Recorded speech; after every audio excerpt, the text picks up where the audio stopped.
Hello बच्चों, कैसे हो आप सभी। तो स्वागत है आपका एक बार फिर से स्टडी मंत्रा क्लासेस पर। और हमने अभी स्टेट ऑफ मैटर +1 क्लास का हम कर रहे थे, ठीक है, जिसके अंदर हम लास्ट लेक्चर के अंदर बॉयस लॉ कर चुके थे, है ना। बॉयस लॉ के अंदर क्या था कि वो प्रेशर वॉल्यूम रिलेशनशिप था, जहां पर टेम्परेचर को कांस्टेंट लेकर चलते थे। हमें पता था ना कि गैस के अंदर आपके 3 वेरिएबल हम लेके चलेंगे गैस लॉ के अंदर, एक प्रेशर, एक वॉल्यूम और एक टेम्परेचर। बॉयस लॉ के अंदर टेम्परेचर को कांस्टेंट लेके हम कर चुके हैं। आज हम करेंगे चार्ल्स लॉ।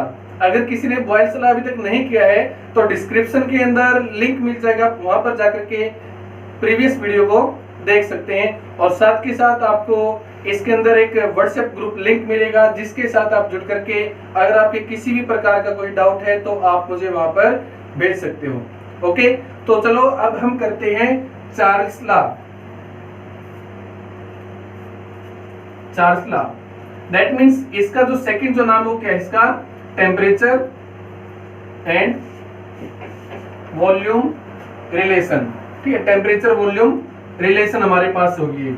अब देखो, हम डिफाइन करने से पहले इसको समझते हैं। ये आपके पास कोई सिस्टम होगा जिसके अंदर आप स्टडी करना चाहते हो।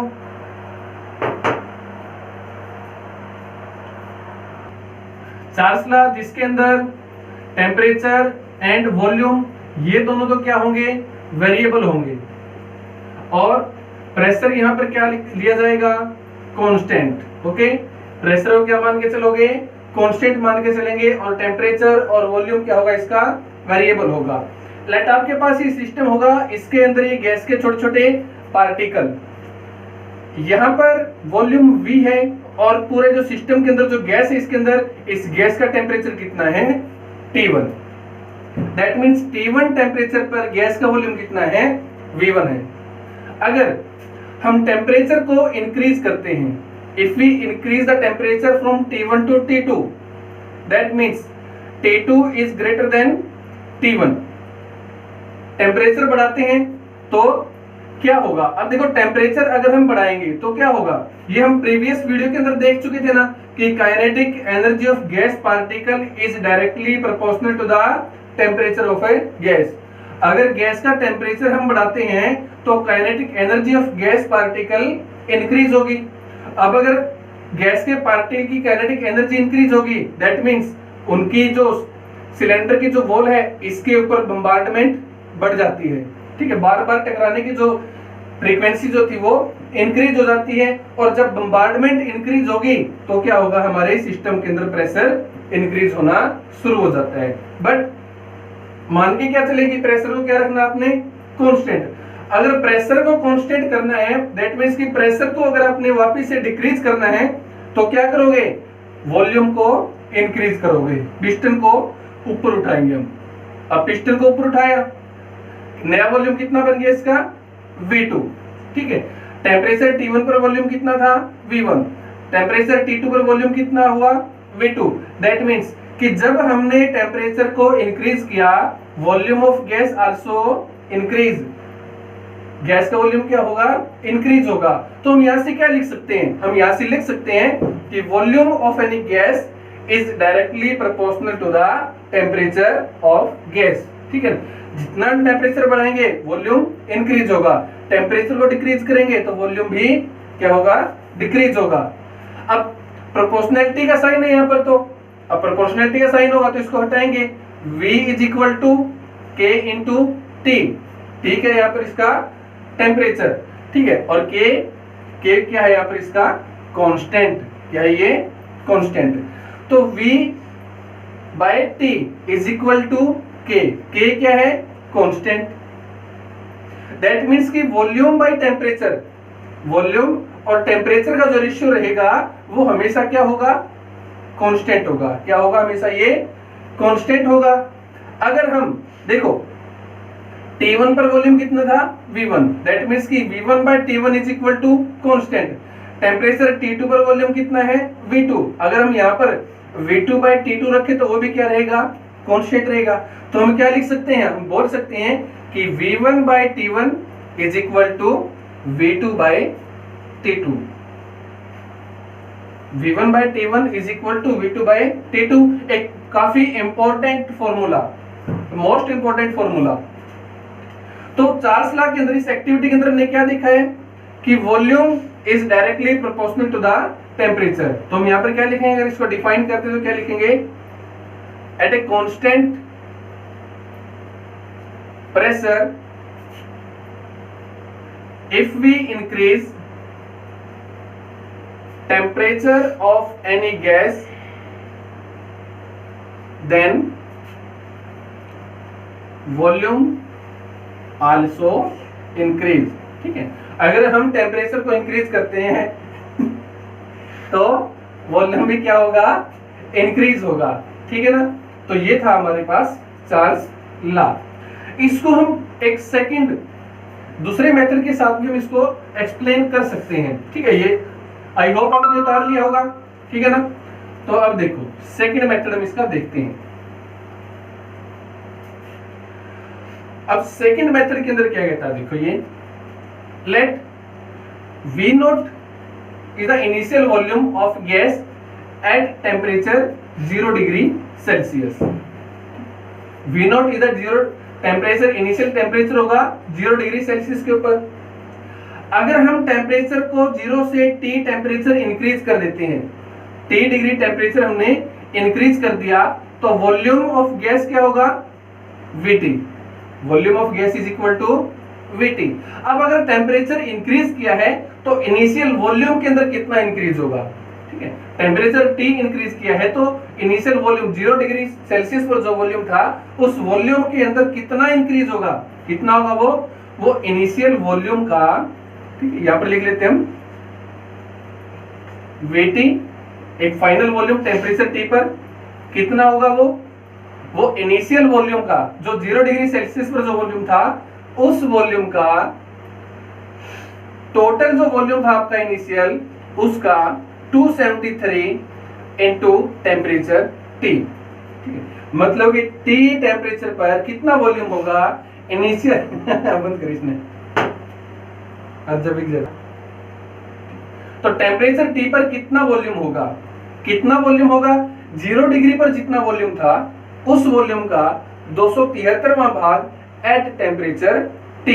कितना, इनिशियल वॉल्यूम 0 डिग्री वॉल्यूम के 273वें भाग गुणा में टेम्परेचर T। लेट जैसे कि मान लो कि मैं आपको बोलता हूं कि टेम्परेचर 10 डिग्री सेल्सियस पर कितना वॉल्यूम होगा, T 10 डिग्री सेल्सियस पर वॉल्यूम कितना होगा, तो कितना होगा वो V at 10 degree Celsius is equal to initial volume plus initial volume divide by 273 और इनटू कितना टेम्परेचर आपने इंक्रीज किया है 10 डिग्री।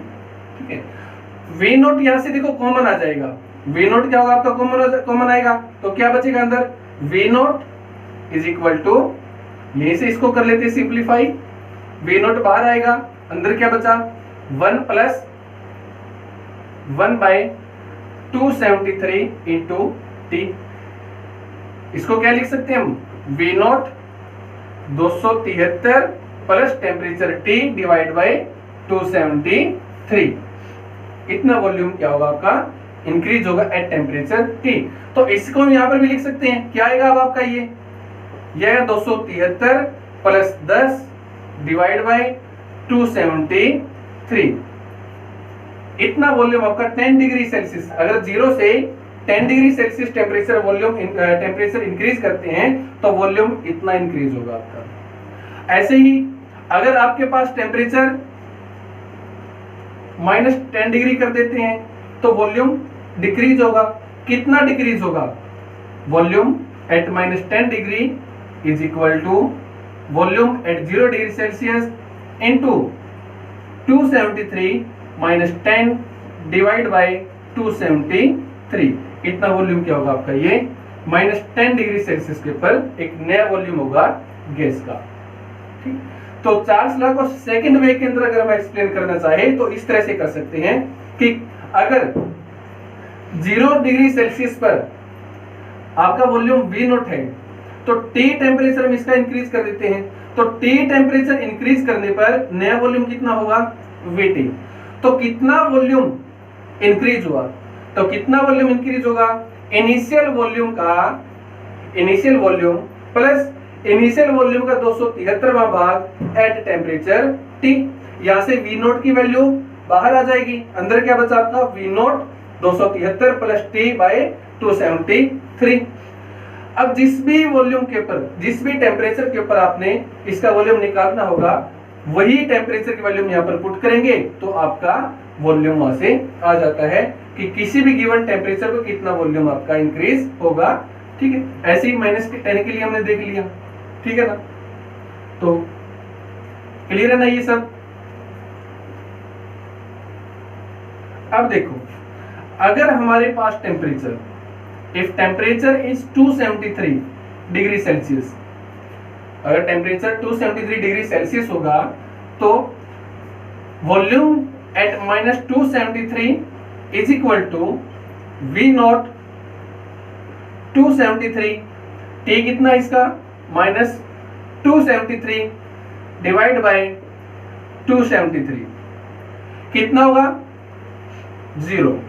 दैट मीन्स कि -273 डिग्री सेल्सियस पर किसी भी गैस का वॉल्यूम कितना होगा 0 होगा। अब वो टेम्परेचर जिस पर किसी भी गैस का वॉल्यूम 0 हो जाए उसको हम क्या बोलेंगे, एब्सोल्यूट टेम्परेचर। क्या होगा ये, एब्सोल्यूट टेम्परेचर। एग्जाम में अगर आ जाता है कि डिफाइन एब्सोल्यूट टेम्परेचर, देन आप क्या बोलोगे कि absolute temperature a temperature at which any gas occupy 0 volume. वो टेम्परेचर जिसके ऊपर कोई भी गैस 0 वॉल्यूम ऑक्यूपाई करती है, जिसका वॉल्यूम 0 हो जाए, उसको हम क्या बोलते हैं, एब्सोल्यूट टेम्परेचर बोलते हैं। क्लियर है। बट रियलिटी के अंदर ऐसा नहीं होता कभी, ठीक। जो वॉल्यूम जो गैस का हो वो तो उसका ऑक्यूपेशन वहां पर होगा ही होगा। ओके, अब अगर हम इसके यहाँ पर ग्राफिकल रिप्रेजेंटेशन देखते हैं, graphical representation of Charles law. अब देखो टेम्परेचर के साथ ये क्या आपका यहाँ पर टेम्परेचर है, ये रिप्रेजेंट करती है एक्सिस आपकी वॉल्यूम को। अब V directly proportional to temperature T, अगर वॉल्यूम को बढ़ाएंगे तो टेम्परेचर इंक्रीज होगा। अब अगर इंक्रीज हो रहा है तो हम क्या करेंगे, इसको इस तरह से बढ़ाते जाएंगे। अब इनिशियल वॉल्यूम, टेम्परेचर बढ़ता गया, at pressure P1, pressure increase किया, प्रेशर P2, और भी करते हैं, प्रेशर P3। तो जब भी वॉल्यूम और टेम्परेचर के रिस्पेक्ट में हम ग्राफिकल रिप्रेजेंटेशन यहां पर लेके चलते हैं तो हमेशा ग्राफ कैसा आता है, लीनियर। कैसा ग्राफ होगा, लीनियर ग्राफ होगा, ठीक है। और प्रत्येक जो लाइन इस लीनियर ग्राफ के अंदर, हर वो लाइन जो स्ट्रेट लाइन है वो किसको रिप्रेजेंट करती है, इसको हम बोलते हैं आइसोबारिक लाइन, ठीक है। आइसोबारिक लाइन, आइसो मतलब क्या होता है, आइसो का मतलब होता है कांस्टेंट, बार मतलब कि प्रेशर, कांस्टेंट प्रेशर वाली लाइन। ये भी आपकी कांस्टेंट प्रेशर वाली लाइन होगी, ये भी कांस्टेंट प्रेशर वाली लाइन होगी, ये भी कांस्टेंट प्रेशर वाली लाइन होगी। ओके, तो ये था। अब देखो यहां पर ये जो पॉइंट है ग्राफ का, इस पॉइंट पर कितना वॉल्यूम है गैस का, 0। मींस कि ये टेम्परेचर कितना है इसका, -273 डिग्री सेल्सियस। कितना है ये, -273 डिग्री सेल्सियस इसका टेम्परेचर यहां पर होगा, जहां पर गैस का वॉल्यूम कितना होगा, 0। ठीक है, तो ये था हमारे पास चार्ल्स लॉ। चार्ल्स लॉ के अंदर आपने याद क्या करना है, देखो आपने अभी जो आपको जो फॉर्मूला लिखवाया था उस फॉर्मूले से आपका कुछ नहीं, आपने याद क्या रखना है कि ये वाला कि V1/T1 is equal to V2/T2। Maximum जितने भी 99% जो न्यूमेरिकल होंगे वो V1/T1 इक्वल टू V2/T2 से ही आपके सॉल्व हो जाते हैं। क्लियर है ना ये। तो देखते हैं अभी, देखो न्यूमेरिकल है कि एक सैंपल के अंदर ऑक्सीजन गैस है 8.5 ग्राम ठीक है, और उसमें प्रेशर कितना था 90 सेंटीमीटर, और उस गैस ने 270 केल्विन टेम्परेचर पर 10.5 लीटर वॉल्यूम ऑक्यूपाई किया था। कहता है कि अगर हम टेम्परेचर को 270 से 360 केल्विन इंक्रीज कर देते हैं तो नया वॉल्यूम कितना होगा, अगर प्रेशर वहां पर क्या लिया जाए, कांस्टेंट लिया जाए। ठीक है, तो देखो वॉल्यूम V1 स्टार्टिंग वॉल्यूम क्या था, कितना था वो 10.5 litre, temperature T1 270 kelvin, volume V2 कितना है निकालना है, किस टेम्परेचर पर, T2 पर। T2 कितना दिया है, देखो यहाँ पर 360 केल्विन दिया है। तो फॉर्मूला क्या है, फॉर्मूला आपके पास है V1 by T1 is equal to V2 by T2। V1 की वैल्यू पुट करो यहाँ पर, कितना है 10.5, T1 की वैल्यू पुट करो 270 kelvin is equal to V2 की वैल्यू आपने निकालनी है, T2 की वैल्यू कितना है 360 केल्विन है, तो V2 को यहां से निकालोगे आप, V2 यहां लिख लेते हैं हम, देखो V2 कितना होगा 10.5 litre into 360 kelvin divide by 270 kelvin. ठीक है, K से K कट गया, 0 से 0 कटा, इस पॉइंट का नाम का एक और 0 यहाँ पर आ जाता है। ठीक है, अगर पूरे को हम सोल्व आउट करते हैं तो कितना बचेगा 14 लीटर। तो 360 केल्विन पर कितना वॉल्यूम होगा 14 लीटर, 10.5 लीटर वॉल्यूम कहां पर था इसका 270, टेम्परेचर इंक्रीज हुआ तो वॉल्यूम भी क्या हो गया, इंक्रीज हो गया। यही क्या आपका चार्ल्स लॉ है, जब वॉल्यूम को इंक्रीज करोगे मींस टेम्परेचर को इंक्रीज करोगे तो वॉल्यूम भी क्या होगा, इंक्रीज हो जाता है। ओके क्लियर, तो ये था चार्ल्स लॉ। तो आगे है आपके पास गे लुकास लॉ। ठीक, गे लुकास law, that means temperature pressure relationship. क्या है ये, टेम्परेचर प्रेशर रिलेशनशिप। अब टेम्परेचर प्रेशर अगर हम गे लुकास लॉ के अंदर क्या है, यहां पर वॉल्यूम को क्या लिया गया है कांस्टेंट, अगर वॉल्यूम रिमेन कांस्टेंट और प्रेशर और टेम्परेचर ये क्या होंगे, वेरिएबल होंगे, ये वेरिएबल होंगे, चेंज होंगे। ठीक है, तो देखो बॉयस लॉ के अंदर किसको कांस्टेंट लेके चले थे हम, टेम्परेचर को, उसके बाद चार्ल्स लॉ के अंदर क्या कांस्टेंट लिया आपने, प्रेशर को। अब गे लुकास लॉ के अंदर क्या होगा आपका कांस्टेंट, यहाँ पर वॉल्यूम को हम कांस्टेंट लेके चलेंगे। ओके, तो फिर से अगेन सेम वही काम होगा, बीकर होगा, पिस्टन हम ऊपर से लगाएंगे, अंदर इसमें कोई गैस डाल देंगे, वॉल्यूम कितना है यहाँ पर इसका, वॉल्यूम V1, बट वॉल्यूम क्या है कांस्टेंट है, दैट मीन्स कि हम इसको तो यहाँ पर क्या कर देंगे, बिल्कुल लॉक कर देंगे। क्या करेंगे, लॉक कर देते हैं। अगर वॉल्यूम V1 को लॉक कर दिया दैट मीन्स वॉल्यूम ना इंक्रीज कर सकते ना यहाँ पर हम इसको डिक्रीज कर सकते हैं। तो प्रेशर कितना इसका P1, टेम्परेचर कितना है यहाँ पर T1। क्या किया हमने, टेम्परेचर T1 से टेम्परेचर T2 इंक्रीज कर दिया, टेम्परेचर को T1 से टेम्परेचर T2 इंक्रीज कर दिया। अगर टेम्परेचर इंक्रीज करेंगे तो गैस के पार्टिकल की काइनेटिक एनर्जी भी क्या होगी, इंक्रीज होगी, पार्टिकल की एनर्जी क्या होगी, इंक्रीज होगी। अगर पार्टिकल की एनर्जी इंक्रीज होगी तो प्रेशर भी क्या होगा, इंक्रीज होगा, प्रेशर भी इंक्रीज।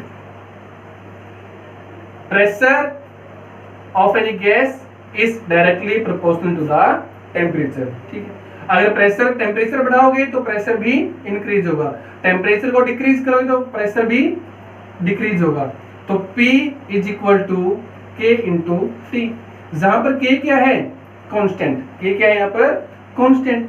तो इसको हम क्या लिख सकता हूं, इसको हम लिख सकते हैं P by T is equal to K, मतलब कि प्रेशर और टेम्परेचर का जो रेशियो होगा ये हमेशा क्या रहेगा, कांस्टेंट रहेगा। क्या रहेगा? ये हमेशा कांस्टेंट रहता है। ओके, तो अगर मैं इसको अब डिफाइन करता हूं तो डेफिनेशन में क्या लिखोगे?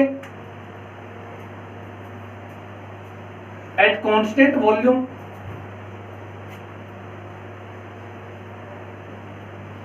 pressure of any gas increase with the temperature। जब किसी गैस के वॉल्यूम को कांस्टेंट दिया जाएगा तो प्रेशर के साथ साथ उसका टेम्परेचर के साथ साथ उनका प्रेशर क्या होगा? इंक्रीज होगा। ओके, अगर हम प्रेशर टेम्परेचर को इंक्रीज करते हैं तो प्रेशर भी क्या होगा? इंक्रीज होगा। टेम्परेचर को डिक्रीज करते हैं तो प्रेशर भी क्या होगा? डिक्रीज होगा। तो क्या होगा? P/T का रेशियो हमेशा क्या रहेगा? कांस्टेंट रहेगा। दैट मींस कि P1/T1 का रेशियो क्या रहेगा? कांस्टेंट रहेगा। टेम्परेचर T2 पर प्रेशर कितना हो गया? P2, तो P2/T2 का रेशियो भी क्या रहेगा? हमेशा कांस्टेंट रहेगा। तो हम क्या लिखेंगे यहाँ पर? P1/T1 is equal to P2/T2। ये P1/T1 इक्वल टू P2/T2। ठीक है, अगर प्रेशर बढ़ा, टेम्परेचर बढ़ा है तो प्रेशर भी बढ़ गया, टेम्परेचर को कम करेंगे तो प्रेशर भी डिक्रीज हो जाएगा। ठीक है, ये था आपका ये लुकास लॉ। सेम जैसे अपने चार्ल्स लॉ को हमने जैसे किया था, चार्ल्स लॉ को हमने जैसे किया था, ठीक ऐसे हम गेल-लुकास लॉ को भी टेम्परेचर के साथ, किसी भी गिवन टेम्परेचर के साथ इसको भी मेजर कर सकते हैं। जैसे कि अगर टेम्परेचर 0 डिग्री सेल्सियस है तो वहां पर गैस का प्रेशर कितना होगा? P0। हम टेम्परेचर को 0 से कितना इंक्रीज करते हैं? T टेम्परेचर इंक्रीज करते हैं, तो टेम्परेचर के साथ वॉल्यूम भी क्या होगा? सॉरी, प्रेशर भी क्या होगा? इंक्रीज होगा। तो प्रेशर P0 से PT इंक्रीज हुआ, कितना इंक्रीज हुआ? तो कितना इंक्रीज हुआ? PT is equal to initial pressure में 0 डिग्री वाले प्रेशर का 273वां भाग एट टेम्परेचर T। तो ऐसे P0 क्या आएगा? कौन बाहर आ जाएगा, कॉमन है, अंदर क्या बचेगा? 1 प्लस T/273। तो मैं इसको क्या लिख सकता हूं? P0 273 plus temperature T divide by 273। तो नई रिलेशन हम इस तरह से भी लिख सकते हैं। जिस भी टेम्परेचर का आपने प्रेशर निकालना है उसी टेम्परेचर T को हम यहाँ पर पुट करेंगे तो आपका प्रेशर एट टेम्परेचर T निकल जाता है। ठीक है, 10 के ऊपर निकालना तो T की वैल्यू 10 पुट करेंगे, प्रेशर निकल जाएगा। 20 के ऊपर निकालना तो T की वैल्यू 20 पुट करेंगे तो प्रेशर निकल जाएगा 20 डिग्री के ऊपर। 100 डिग्री सेल्सियस पर निकालना है तो 100 की वैल्यू पुट करेंगे, 100 डिग्री सेल्सियस पर प्रेशर की वैल्यू यहाँ पर निकल जाती है। ठीक है, तो ये था आपके पास गेल-लुकास लॉ, जिसके बेस के ऊपर भी आप न्यूमेरिकल करोगे और यहाँ पर भी आप कौन सा फॉर्मूला पुट करोगे? याद रखोगे P1/T1 is equal to P2/T2। इस फॉर्मूले को यहाँ पर पुट करके काफी सारे न्यूमेरिकल कर सकते हैं। ठीक है ना? तो देखो गेल-लुकास लॉ के फॉर्मूले के बेस के ऊपर न्यूमेरिकल कैसे होते हैं। एक 10 लीटर कंटेनर पर एक आपने गैस ली, ठीक, जिसका 0 डिग्री सेल्सियस पर वॉल्यूम कितना है? 2.5 ATM। तो कहता है कि हम कितना टेम्परेचर करें कि उसका जो प्रेशर जो है वो कितना हो जाए? 3 ATM हो जाए। ठीक, 3 ATM इंक्रीज मींस कि 0.5 ATM प्रेशर इंक्रीज हो जाए। तो देखो प्रेशर P1 कितना है? 2.5 ATM। यहां पर टेम्परेचर T1 कितना है? 0 डिग्री सेल्सियस। बट हम कभी भी टेम्परेचर को 0 डिग्री सेल्सियस मींस कि डिग्री सेल्सियस के अंदर कभी नहीं लेके चलेंगे। इस डिग्री सेल्सियस की यूनिट को 273 के अंदर केल्विन के अंदर चेंज करेंगे, जो कितना होगा? 273 केल्विन। तो इसको 273 केल्विन लेंगे। प्रेशर P2 कितना करना है आपने? 3 ATM। बट टेम्परेचर T2 दिया नहीं है, वो आपको निकालना होगा। तो फॉर्मूला पुट करो, P1/T1 is equal to P2/T2। P1 की वैल्यू क्या होगी 2.5, T1 की वैल्यू कितनी है 273 इज इक्वल टू P2 की वैल्यू कितनी है 3, T2 की वैल्यू आपने निकालनी है। क्लियर है? तो अगर हम यहां से इसको सॉल्व आउट करते हैं तो कितना आता है वो ये आएगा आपका 57.6 degree Celsius. Okay, 57.6 degree Celsius पर हमारी गैस का प्रेशर कितना हो जाएगा 3 atm हो जाता है। क्लियर है ना? ये क्लियर है? तो इस तरह से आपके गेल-लुकास लॉ के ऊपर न्यूमेरिकल आते हैं। ओके, तो ये थे आपके पास गैस लॉ, ठीक है ना। उसके बाद हम करेंगे आइडियल गैस इक्वेशन किस तरह से ड्राइव की जाती है और उसके बेस के ऊपर न्यूमेरिकल किस तरह से आते हैं। तब तक